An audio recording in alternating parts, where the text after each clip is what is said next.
Hello everyone and welcome to this class. हम molecular orbital theory पढ़ रहे थे, आणविक कक्षक सिद्धांत। कार्बन तक के मॉलिक्यूल्स का एमओ डायग्राम हम लोगों ने पढ़ लिया था। आज हमको स्टार्ट करना है नाइट्रोजन अणु के लिए या नाइट्रोजन मॉलिक्यूल के लिए। जब भी अपन को किसी का अणु का मॉलिक्यूलर ऑर्बिटल डायग्राम ड्रॉ करना होता है तो सबसे पहला काम अपन क्या करते हैं, उसका इलेक्ट्रॉनिक कन्फिग्रेशन लिखते हैं। The electronic configuration of nitrogen is 1s2, 2s2 and 2p3. There are 14 electrons in nitrogen molecule. The ground electronic configuration of nitrogen molecule therefore is. अब हम यहाँ पर क्या पढ़ रहे हैं, हम नाइट्रोजन अणु के बारे में पढ़ रहे हैं। तो किससे मिलकर बना होगा? दो नाइट्रोजन परमाणुओं से या दो नाइट्रोजन एटम से। तो एक नाइट्रोजन का कन्फिग्रेशन हम यहाँ लिखेंगे और दूसरे वाले का ये यहाँ पे। ये हमारा क्या है, एनर्जी स्केल है।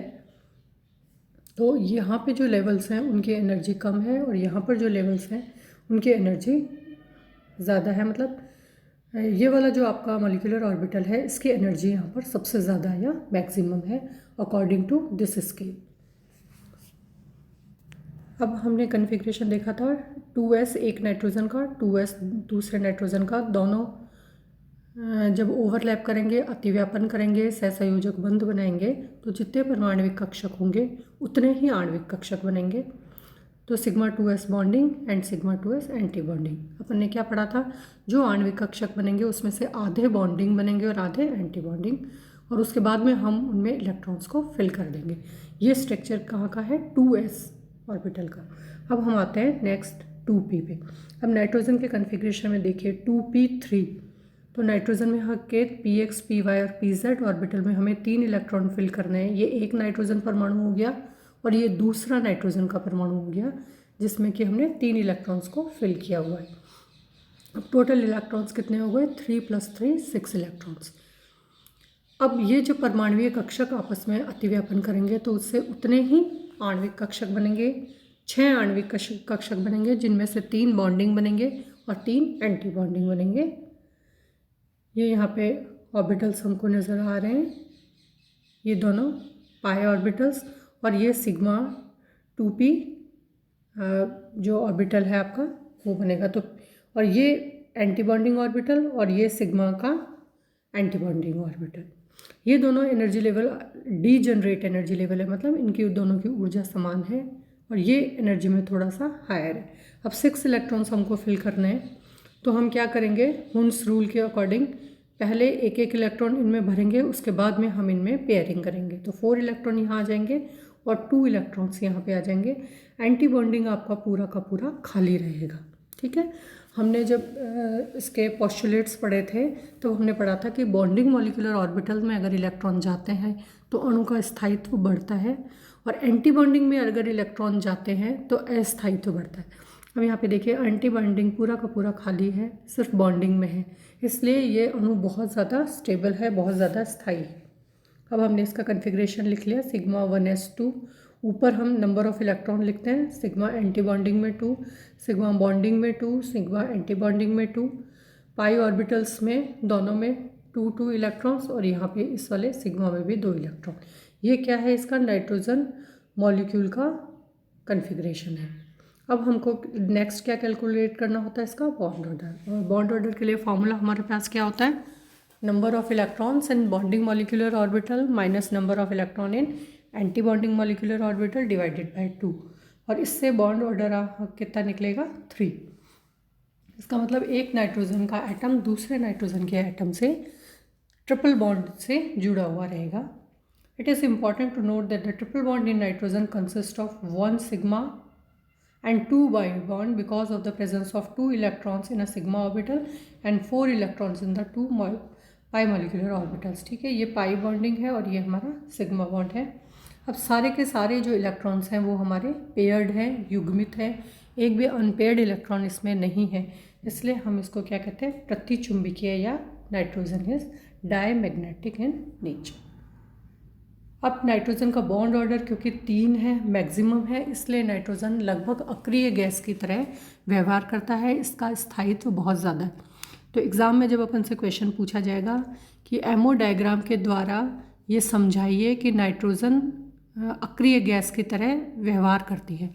तो हमें क्या करना होगा, हमें इसका ये डायग्राम ड्रॉ करना होगा और डायग्राम से हम इसका बॉन्ड ऑर्डर कैलकुलेट करेंगे और फिर हम ये बताएंगे कि क्योंकि इसका बॉन्ड ऑर्डर 3 है जो कि मैक्सिमम बॉन्ड ऑर्डर है, इसलिए ये बहुत ज़्यादा स्थायी है और अक्रिय गैस की तरह बिहेव करता है।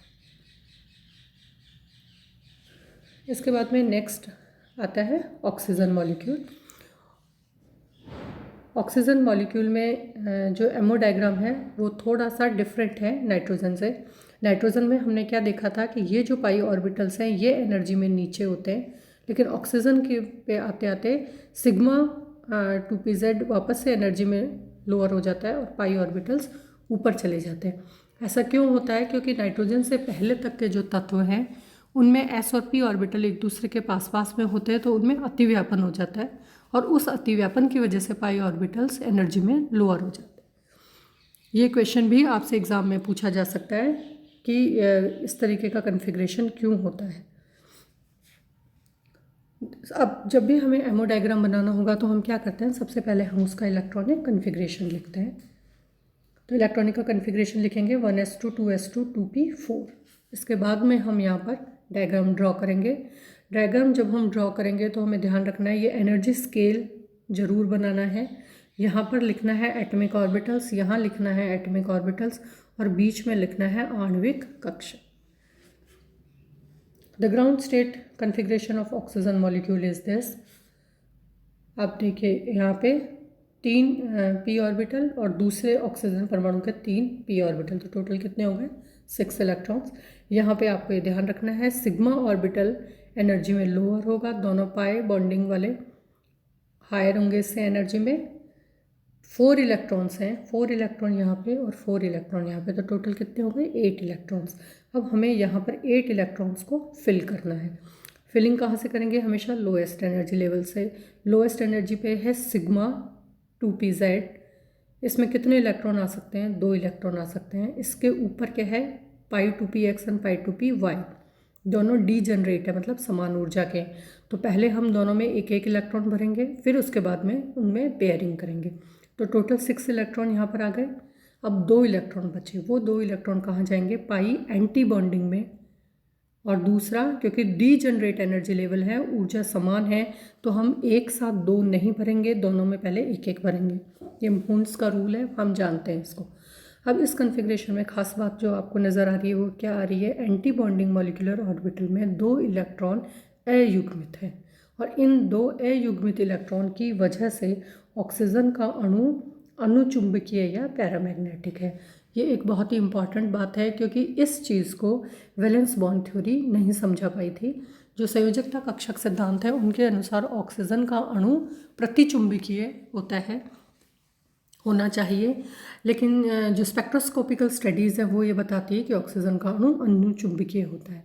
तो इस डायग्राम के द्वारा हम ये बता सकते हैं कि जो मॉलिक्यूलर ऑर्बिटल थ्योरी है वो वैलेंस बॉन्ड थ्योरी से सुपीरियर है, क्योंकि ऑक्सीजन के अणुचुंबकीय व्यवहार को हम मॉलिक्यूलर ऑर्बिटल थ्योरी से समझा सकते हैं, वैलेंस बॉन्ड थ्योरी से नहीं समझा सकते। इसलिए ये चीज़ हमारे लिए इम्पॉर्टेंट है। From the electronic configuration of oxygen molecule, it is clear that the 10 electrons are present in bonding molecular orbitals and 6 electrons are present in anti-bonding molecular orbital. Therefore, the bond order comes to be 2. तो इसका जो bond order है वो bond order कितना आता है? 2। इसका मतलब एक ऑक्सीजन और दूसरा ऑक्सीजन का परमाणु एक दूसरे से डबल बॉन्ड के द्वारा जुड़े हुए रहते हैं। इसके बाद में मॉलिक्यूलर ऑर्बिटल थ्योरी की सबसे खास बात क्या है कि हम यहाँ मॉलिक्यूलर आयंस के शेप और कन्फिग्रेशन को भी बता सकते हैं। जैसे ऑक्सीजन 2+ मॉलिक्यूल, ऑक्सीजन 2 1+ मॉलिक्यूल के कन्फिग्रेशन को भी हम बता सकते हैं। तो इसमें क्या हो गया? O2+, तो एक इलेक्ट्रॉन कम है। एक इलेक्ट्रॉन को कम हम कहाँ से करेंगे?